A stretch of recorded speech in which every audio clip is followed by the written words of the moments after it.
I'm Tex. This video is to help potential civilian to warrant officer candidates know what to expect and how to prepare for the warrant officer application. I have chosen to pursue the flight warrant officer program in particular.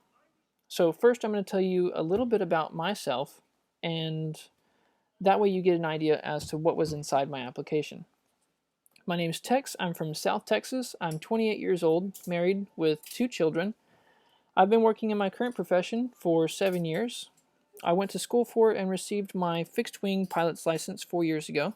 Since then, I have acquired 100 hours fixed-wing flight time. I also began helicopter flight school and have acquired 100 hours rotor wing flight time. I can divulge more details on my flight experience, but for now, I'm just going to leave a general background on here. But just let me know in the comments and I'll let you know. I have a high school diploma. I have 23 college credit hours with a GPA of 3.5, but I do not have a degree. My CIF score was 64, and my ASFAB AFQT score was 90. I was able to meet the physical fitness requirement minimums and also improve on them before my application was submitted. You will also have to pass a flight physical and a MEPS physical. I'm making this video because I would like to help fellow aviation enthusiasts who wish to serve their country as bad as I do, and to help someone get an idea of what the battalion board interview will be like, whether it's for aviation or artillery or whatever your technical subject will be.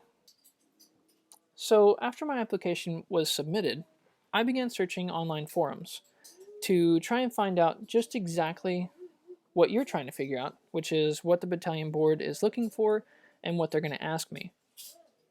First off, I want to say that if you found this video and have also been doing research, I think you're on the right track. Keep reading. Every question I found online, I put on a flashcard and put great thought into my answers. I also memorized the Army values and the Army Creed. In retrospect, this in particular did not directly help me, but it did give me more confidence going into the interview. On the online forums, it was very, very confusing sometimes and hard to distinguish whether the forums were for enlisted applicants pursuing the warrant officer program or the civilian applicants pursuing the warrant officer program, but I still read them all the same. One more thing I want to touch on is your appearance going into the interview. I went all out. I spent a lot of money on my suit. Got a haircut the day before. I even had my nails done. I freshly shaven that morning all the way. And in retrospect, would I have done it differently? Not spend as much money on my suit? Absolutely not. Because I didn't want to think in the back of my head, maybe I didn't do the best I could have done. Maybe this suit didn't look as good as I thought it did, or whatever. So I just went all the way on the appearance. What did help me the most was a paper my recruiter gave me shortly before the interview. The paper gives sample questions about high school, your future goals, and how you dealt with certain situations in the past and how you'll deal with them in the future. If you'd like to know more about this paper, let me know. Maybe I can do a video discussing it in detail. Finally, I went to my battalion board interview. The interview turned out to be pretty much like the picture you see right now. There were 3 officers, except in Army uniforms. I was sitting on this side of a long table, they were sitting on that side, and it looked just like that. I do know that I was recommended by at least 2 of the 3 officers, possibly 3 out of 3, but at the time I inquired about my results, the one officer had not submitted his paperwork yet. I will update this as soon as I get the information, whether it's good or bad, 2 out of 3 or 3 out of 3. I will say that the officers were extremely nice and did their best to put me at ease. When I walked in, the ranking officer explained what was going to happen. After that, each one took turns asking questions.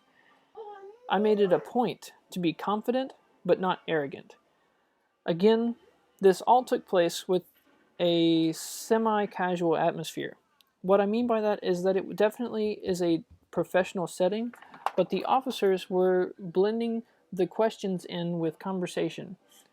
I did my best not to say or even though I know it slipped in at least once. I cannot express enough how friendly and intelligent the officers were in my board. I would be lucky to have one of them as my commanding officer in the future.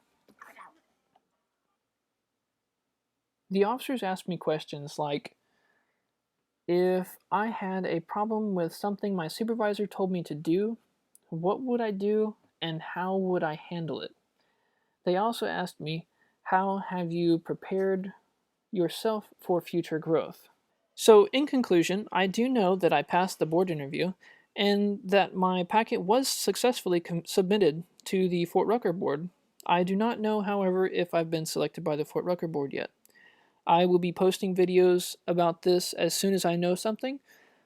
So if you like the video, give it a thumbs up. Subscribe if you want to catch the videos that are going to come out later. I'll be letting you know if I pass or fail, where I go from here. And let me know what you're thinking down in the comment section. Thanks for watching.